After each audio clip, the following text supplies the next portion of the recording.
ఈరోజు లేసిన టైం అస్సలు బాలేనట్టుంది నాకు. లేసిన వెంటనే ఇవాళ మా ఆయన చేత తిట్లు తిన్నాను. ఎందుకంటే పొద్దుటే లేసి షాప్ తీసానండి. షాప్ తీసి మొత్తం శుభ్రంగా తుడుచుకొని ఇడ్లీ ఏస్తుంటే ఒకాయనొచ్చి సిగరెట్ ఇమ్మన్నాడు. సరే అనేసి ఒక సిగరెట్ అయితే ఇచ్చానండి.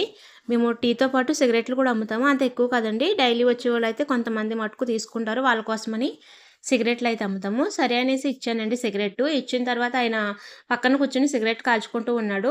సర్లే కూర్చొని కాల్చుకుంటున్నాడు కదా! తర్వాత ఇస్తాడులే డబ్బులనేసి నేను ఇడ్లీ ఏసుకొని మిగతా పనులన్నీ చేసుకుంటున్నాను. అలాగే చాలాసేపు కూర్చొని డబ్బులు ఇవ్వకోకుండా వెళ్ళిపోయాడండి. నేను ఏదో పనిలో ఉండి చూసుకోలేదు.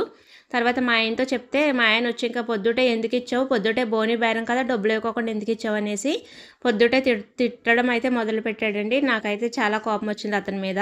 సిగరెట్ తీసుకున్నాడు. ఒకవేళ డబ్బులు లేకపోతే తర్వాత ఇస్తానని అయినా చెప్పెళ్ళాలి కదా! మా కాలనీలోనే ఉంటాడు. సరే ఇస్తాడు కదా అనేసి నేనైతే ఇచ్చాను.